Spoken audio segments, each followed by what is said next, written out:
Welcome back to Chat English, where we turn awkward silence into real connection.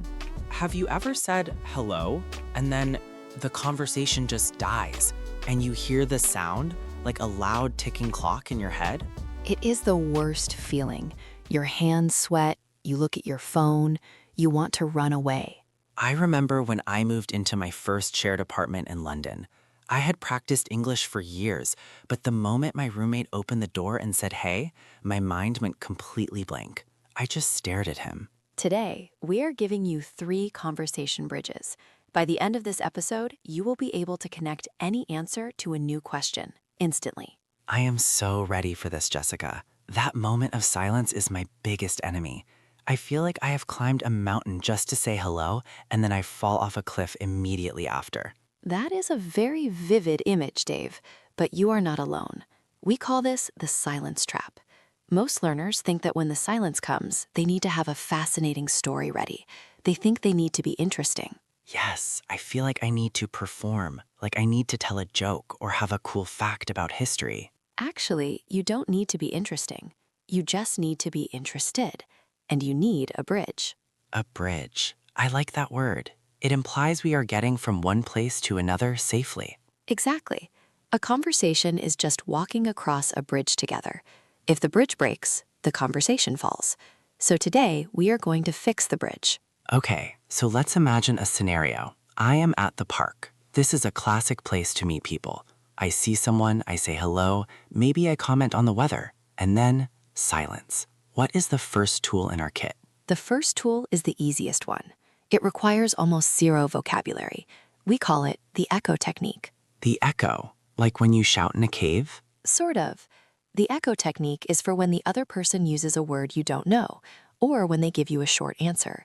You simply repeat the last important word they said, but with a question mark sound at the end. That sounds too simple. Does it really work? It works like magic, because when you echo, you are inviting them to explain more, and people love explaining things. It makes them feel smart and helpful. Can we try it? I will be the learner. I am nervous. I am at the park. Okay, I am a stranger sitting on a bench. Go ahead, Dave. Hi, nice day, isn't it? Yes, it is. Lovely. I just came here to work on my layout. Layout? Yes, I'm a graphic designer. I'm sketching a new magazine page for a client. Oh, wow. A magazine page. That sounds difficult. Stop there, Dave. That was perfect. Did you see what happened? I did. You used a word I didn't really understand. Layout.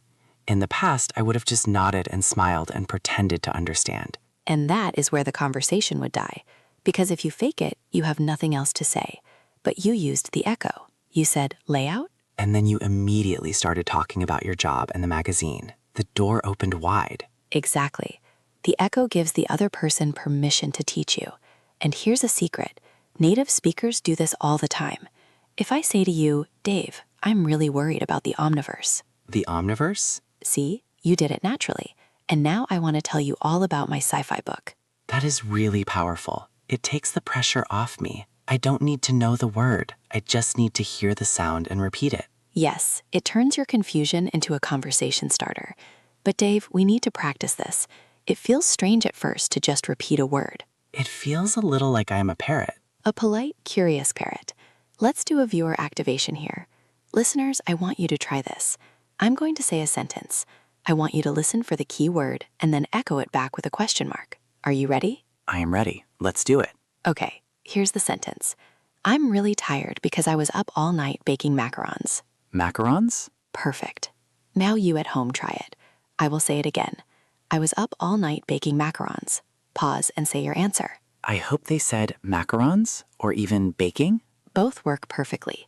If you say baking, I will tell you about my oven. If you say macarons, I will tell you about the cookies. The conversation continues, and you didn't need to think of a new topic. I love that. It is low pressure. We talk about low pressure a lot on this channel. This is the definition of low pressure. It is.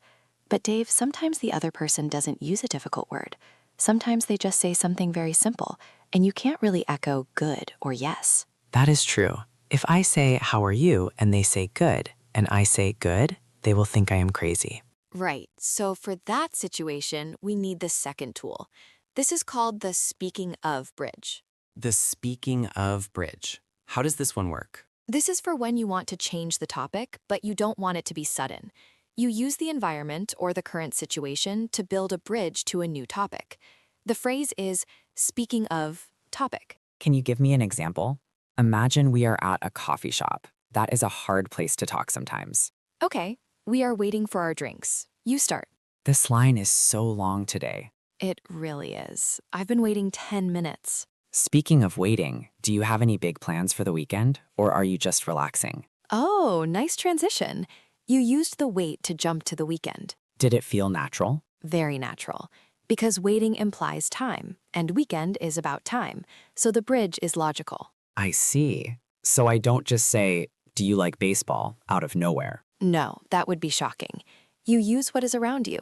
Let's try another one.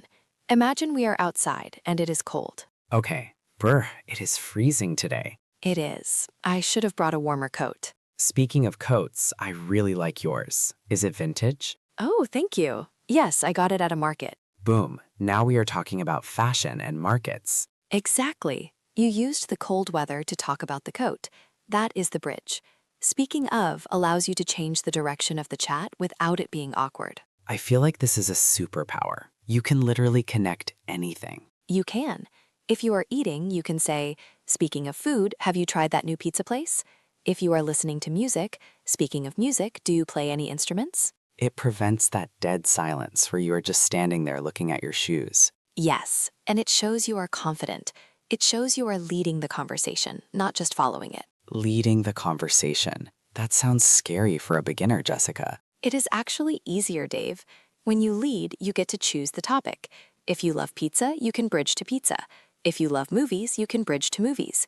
You are in control. That is a great mindset shift. Instead of waiting for them to ask me something I might not understand, I steer the car towards something I know. Precisely. You are driving the car. Okay, before we get to the third tool, I have a question. Sometimes I try to bridge, but I ask a question and I still get a one-word answer. It feels terrible. Ah, the yes-no trap. This is very common. I ask, "Do you like this party?" They say, "Yes." Silence. I ask, "Is the food good?" They say, "It's okay." Silence. I feel like I am annoying them. You are not annoying them, Dave, but you are asking closed questions. A closed question is a door that shuts immediately. We need to open the door. How do we do that? This is our third tool, the open versus closed switch. You have to catch yourself before you ask a do you or are you question. And switch it to what? Switch it to a what, how, or why question. Can we roleplay this? I want to feel the difference. Let's go back to the party scenario. I will ask you closed questions first. Okay, I am holding a drink and looking around. Hi, are you having fun? Yes, it's nice. Is the music good? Yeah, it's fine. Do you know the host? Yes, I do. Jessica, stop. This is painful. I am sweating just pretending to do this. It was painful for me too.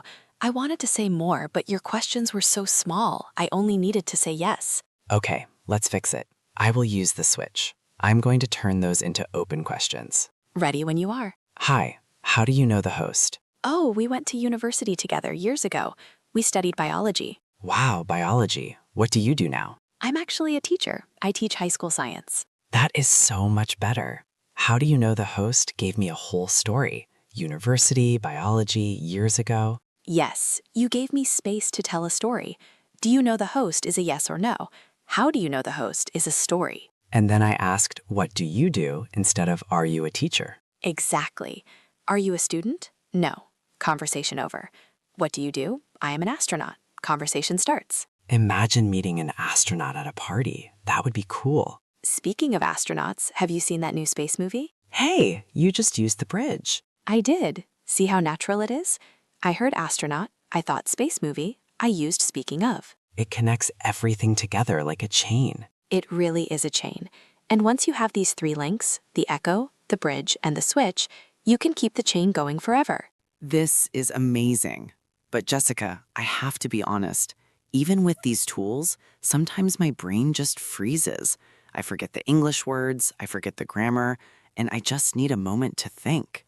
That is totally normal, Dave. But the silence, it feels so long. If I stop talking for 2 seconds, I panic. This is what we call time distortion. In your head, 2 seconds feels like 2 hours, But to the other person, 2 seconds is just 2 seconds. So it is okay to be quiet? It is necessary. If you answer too fast, you make mistakes. We need a technique for anxiety management here, the 3-second rule. What is that? When someone asks you a question, or when you are thinking of your bridge, take 3 seconds. Count them in your head. 1, 2, 3. Then speak. Won't they think I am ignoring them? Not if you use your body language, and this is key. If you look at the floor, you look nervous. If you look at your phone, you look bored. So where should I look? Look at their face and nod, just a slow, thoughtful nod. Like I'm considering their deep wisdom? Exactly.